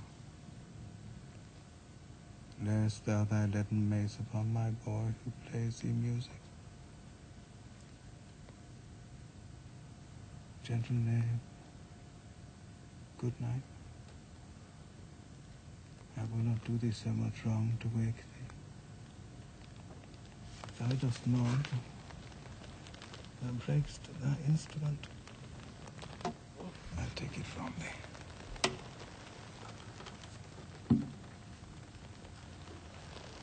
And good boy, good night. Let me see. Is not the leaf turned down where I left reading? Here it is, I think.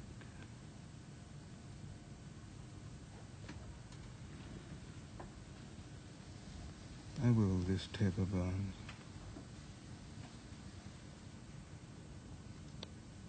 Huh? Who comes here?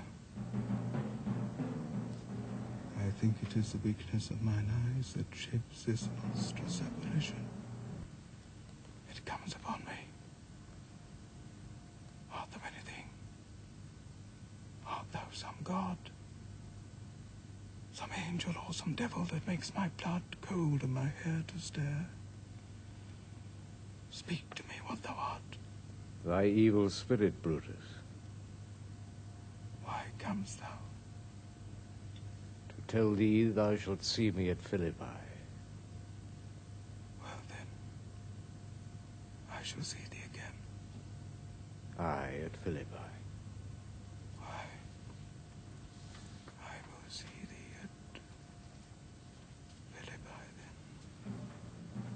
then. Ill spirit, I would hold more talk with thee.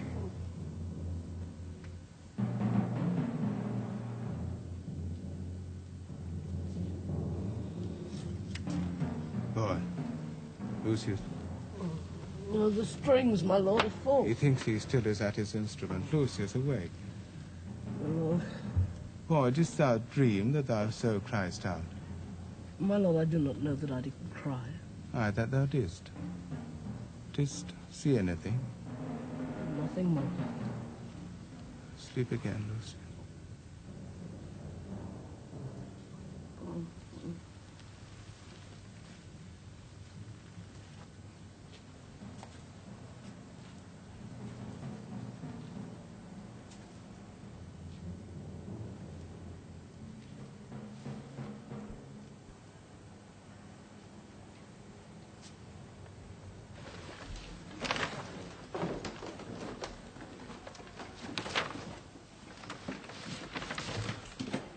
Antony, our hopes are answered. You said the enemy would not come down, but keep the hills and upper regions. It proves not so. Their battles are at hand. They mean to warn us at Philippi here, answering before we do them honor them. I know wherefore they do it.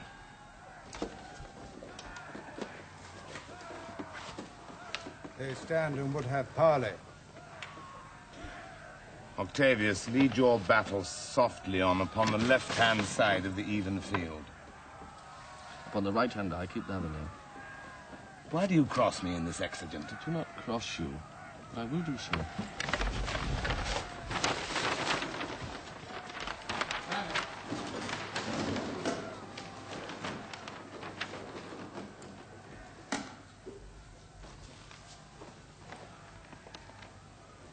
Words before blows! Is it so, countrymen? Not that we love words better as you do. Good words are better than bad strokes, Octavius. In your bad strokes, Brutus, you give good words. Witness the hole you made in Caesar's heart, crying, "Long live, hail Caesar!" Mark Antony, the posture of your blows are yet unknown. But for your words, they rob the hiveler bees and leave them honeyless. Come the cause. If arguing makes us sweat, the proof of it will turn to redder drops. Look, I draw a sword against conspirators. When think you that the sword goes up again? Never till Caesar's 33 wounds be well avenged, or till another Caesar have added slaughter to the sword of traitors. Why now blow wind, swell below and swim bark. The storm is up, and all is on the hazard. Stir not until the signal. If we do lose this battle, then is this the very last time we shall speak together? What are you then determined to do? Given by the rule of that philosophy by which I did blame Cato for the death which he did give himself, I know not how, but I do find it cowardly and vile to stay the providence of some high powers that govern us below. If we lose this battle, you are contented then to be led in triumph through the streets of Rome? No, Cassius, no. Think not, thou noble Roman, that ever Brutus will go bound to Rome, who he bears too great a mind. But this same day must end that work the Ides of March begun. And whether we shall meet again, I know not. Therefore, our everlasting farewell take. Forever and forever. Farewell, Cassius. If we do meet again, why, we shall smile. If not, why, then this parting was well made. Forever and forever farewell, Brutus. If we do meet again, we'll smile indeed. And if not, 'tis true, this parting was well made. Why then, lead on. Oh, that a man might know the end of this day's business ere it come. But it sufficeth that the day will end, and then the end is known. Come home! Away!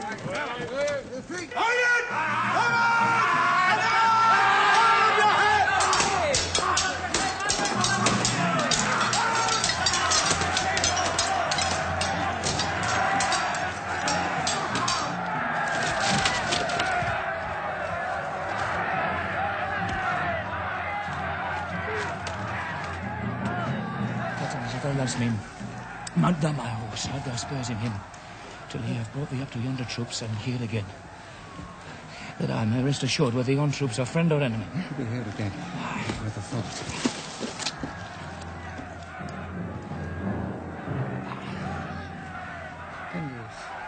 Pendarus! My sight was ever thick. Regard, Antonius, tell me what thou knowest about the field.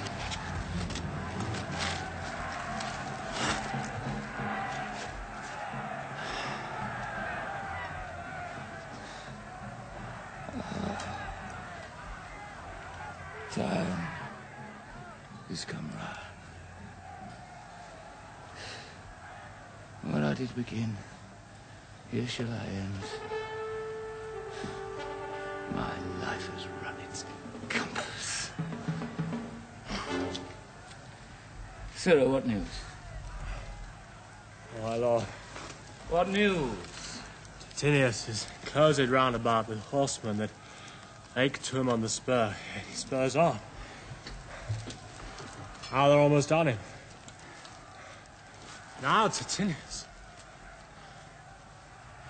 Oh. Now some lie. Oh, he lights too. It's Tane. Hark.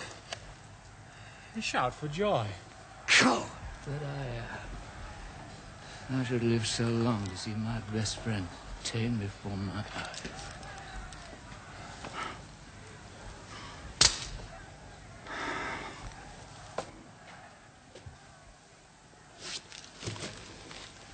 Come hither, sir. Come. And with this good blade that ran through Caesar's bowels, search thou this bosom. Stand not to answer. Take thou the hilt. And when my face is covered, as 'tis now, guide thou the blade. Caesar! Thou art revenged, even with the sword that killed thee.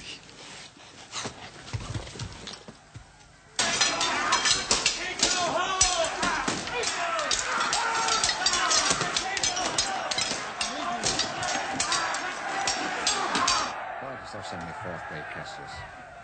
Did I not meet thy friends, and did not they put on my brows this wreath of victory and bid me give it thee? Didst thou not hear their shouts? Alas, thou hast misconstrued everything. Behold thee.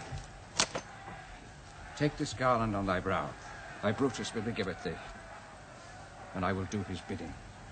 I am Brutus, Marcus Brutus, my country's friend, never be for Brutus! Yield or thou diest! Only I consider. There is so much to history. Kill Brutus and be honored in his death. We must not. A noble prisoner. Tell Antony Brutus is tame.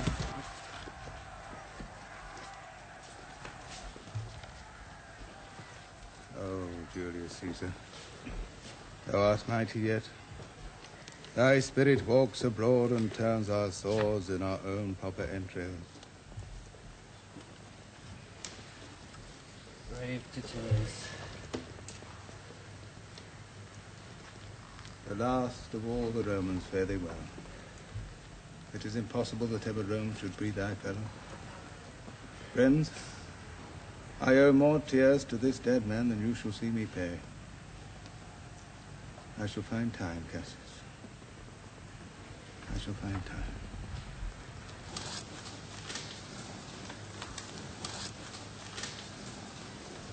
This is not Brutus' friend. But I assure you, a prize no less in worth. Keep this man safe. Give him all kindness. I had rather have such men my friends than enemies. Go on and see where Brutus be alive or dead. And bring us news unto Octavius' tent, how everything is chanced.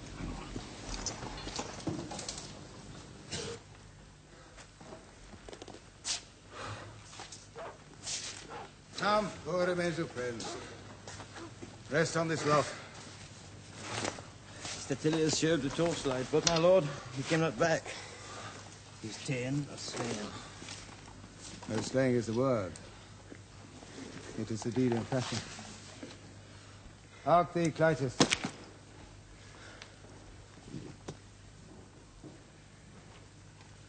What, I, my lord? No, not for all the world. Peace, then.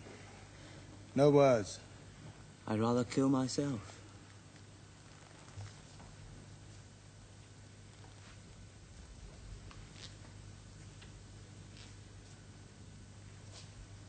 Hark thee, Dardinius.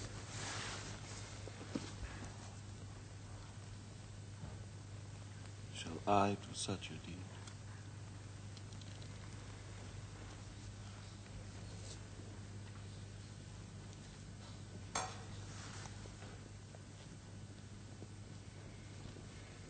O Dardanius. Clitus. What ill request did Brutus make to thee? To kill him, Clitus. Come hither, Volumnius, list a word. What says my lord? Why this, Volumnius? The ghost of Caesar hath appeared to me several times by night. At Sardis once. And this last night here at Philippi Fields, I know my hour has come. So, my lord. Nay, I'm sure it is, Volumnius. Thou seest the world, Volumnius, how it goes. Our enemies have beat us to the pit. It is more worthy to leap in ourselves than tell it till they push us. Go, Volumnius, thou knowest that we two went to school together. Given for that our love of old, I prithee. Hold thou my sword hilts whilst I run on it. That's not an office for a friend, my lord. Fly, my lord, fly.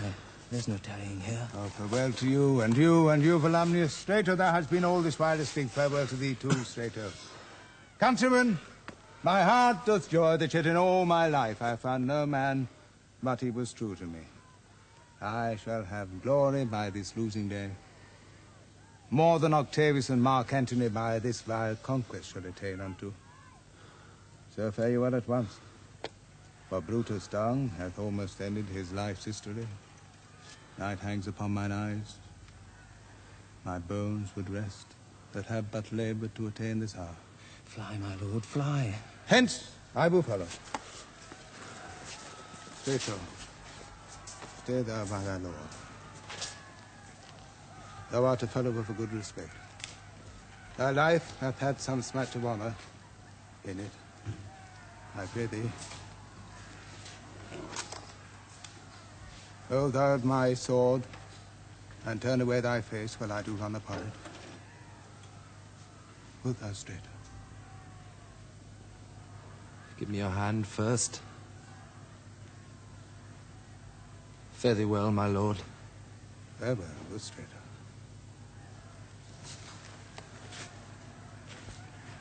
Caesar, now, be still. I kill not thee with half so good a will.